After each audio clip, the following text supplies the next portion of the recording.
நான் கொடுக்க வேண்டிய பணம். உங்கள் பணம் எனக்கு தேவையில்லை, எடுத்துகிட்டு போங்க. ஏன் ஃபோனை போட்டு வட்டி போடுறேன் குட்டி போடுறேன்னு சொல்லி என் தாலியாக இருக்கவா? யார் பணமும் எனக்கு வேண்டாம். பேங்க்கில் 7 லட்ச ரூபா டெபாசிட் பண்ணியிருக்கேன். என் பேர்லேயும் என் பொண்டாட்டி பேர்லேயும் 5 லட்ச ரூபா இன்சூரன்ஸ் போட்டிருக்கேன். என் பொண்ணுக்கு 125 பவுன் நகை 5 லட்சம் சேர்த்து வச்சுருக்கேன். இது போதும்டா என் வாழ்க்கைக்கு. நீ நினைக்கிற மாதிரி சொத்தெல்லாம் எங்கள் அப்பனோ பாட்டனோ எனக்கு கொடுத்துட்டு போனது இல்லை. கஷ்டப்பட்டு நான் உழைச்சது, அணுவாக சேர்த்தது. அப்பா அம்மா இல்லாத என்ன என் மாமன் 200 ரூபாய்க்கு லீஸு கொடுத்துட்டு போயிட்டான். அந்த 200 ரூபாய்க்காக 10 வயசுலேருந்து 10 வருஷம் கொத்தடிமையாக கிடந்தேன்டா. 35 வயசாண்டா நான் கல்யாணமே பண்ணிக்கிட்டேன். கையை ஊனி காலை ஊனி வயத்தை கட்டி வாயை கட்டி பெட்டி கடை மளிகை கடை ஹோட்டல்னு என்னென்னமோ ஆரம்பித்தேன்.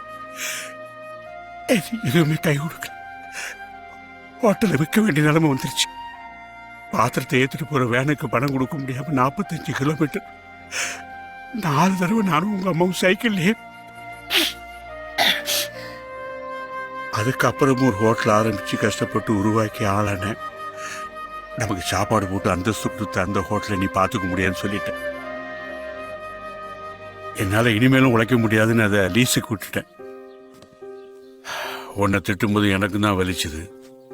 திருத்துறத உன்னை வருத்துறதா நீ நினச்சிக்கிட்ட. நினச்சிட்டு போ.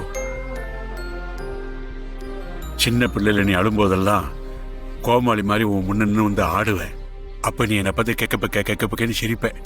அப்போ எல்லாரும் சொல்லுவாங்க, இந்த பாடுறா கோமாளி அப்பனன்னு என்னை பார்த்து சிரிப்பாங்க. யார் சிரிப்பை பற்றி நான் கவலைப்படல. என் புள்ள நீ சிரிச்சுக்கிட்டே இருக்கணும்னு தான் எனக்கு தோணுச்சு.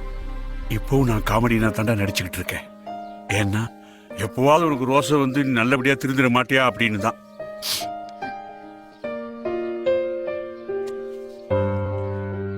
இந்த பணத்துலேருந்து ஒரு 100 ரூபாய் எடுத்து ஒருபடி அரிசியும் ஒரு பாக்கெட் ஊறுகாயும் வாங்கி உங்கள் அம்மாட்ட கொடுத்து சமைச்சு சாப்பிட்டு பாரு.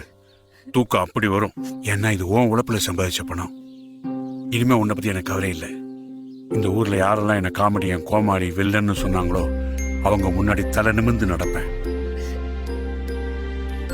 இதை வச்சுக்கிட்டு பிசினஸை பெருசு பண்ணு.